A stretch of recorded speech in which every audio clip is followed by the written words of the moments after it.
और यहाँ पर उपस्थित समस्त इस संस्था का सहयोग करने वाले विद्यार्थियों, आपको सभी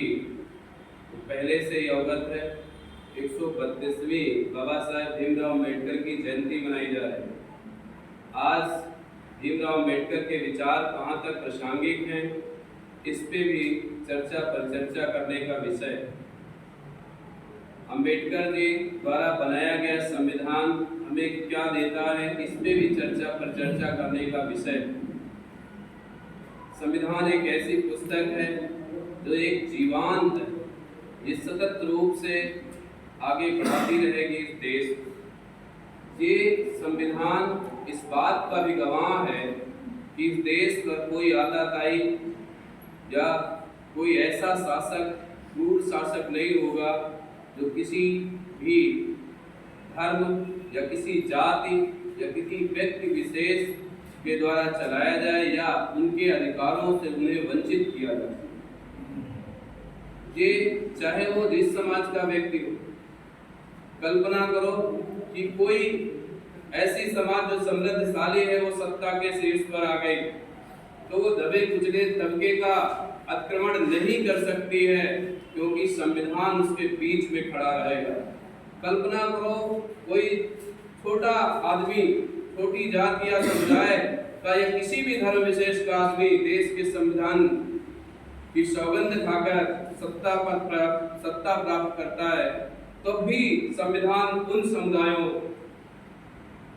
समुदायों के अधिकारों की रक्षा करने का काम करेगा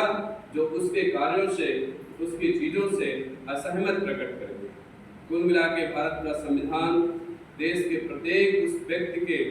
लिए सुरक्षा कवच का काम करेगा जो अपने विचारों से, अपने कार्यों से अपने लिए आगे बढ़ने का काम करता है और सत्ता छिन जाने के बाद भी वो इस देश में सम्मान पूर्वक रह सके। कुल मिला के संविधान ने हमें ऐसी शक्ति प्रदान की है कि चाहे आपकी सत्ता हो ना हो, फिर भी आपको बोलने का अधिकार, आपको आपकी बात कहने का अधिकार है, आपको गरिमा पूर्वक जीवन जीने का अधिकार है। और सबसे विडंबना की बात तो ये है कि आज तथाकथित लोग जो है संविधान के द्वारा दिए गए अधिकारों पर कुठाराघात करने का प्रयास करते हैं। वो भूल जाते हैं कि उन अधिकारों में उनके भी अधिकार शामिल हैं। और सबसे हंसी की बात यह है कि जब उनके अधिकारों का हनन होता है तो सबसे पहले कोर्ट कचहरी दीवानी, हाई कोर्ट, सुप्रीम कोर्ट जाने का काम वही करते हैं और वही व्यक्ति उस पवित्र किताब संविधान की खिलाफत भी करते हैं जो सबसे पहले अपने अधिकारों का हनन होने पर संविधान के द्वारा दिए गए अधिकारों के तहत हाई कोर्ट और सुप्रीम कोर्ट में सबसे पहले जाने का काम। गरीब तबका जो दुनिया, जो गांव में रह रहा है, चाहे वो जिस समुदाय का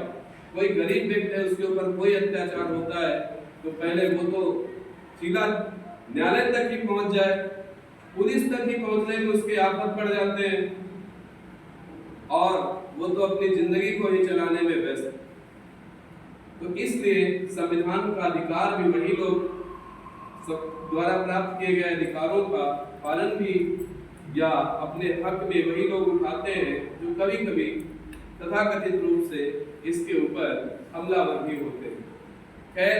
जो भी हो, यहाँ पे दूसरी एक और बात जो सोचनी, संविधान हो या ऐसे भी हो, सबसे बड़ा जो धर्म है, धर्म क्या होता है, इस पे चर्चा बहुत सारे लोग करते रहते हैं। जहाँ तक हमारी बात है, हमने जो कैलकुलेशन किया है और जो भी पढ़ा लिखा है, उससे हमें केवल एक ही चीज समझ में आई है, धर्म का जो तात्पर्य है वो यही है, अपने कर्तव्य का सही से निर्वहन करना। और कोई धर्म नहीं है, अपने कर्तव्य का सही से निर्वहन करना। आप विद्यार्थी हैं, आपका कर्तव्य है शिक्षा ग्रहण करना, आप शिक्षा ग्रहण करें, अधिक से अधिक अपनी उन्नति। आप एक किसान हैं, आपका धर्म है आप अपनी खेती कृषि को अच्छे से करें, आप एक चिकित्सक हैं, आपका धर्म है, आप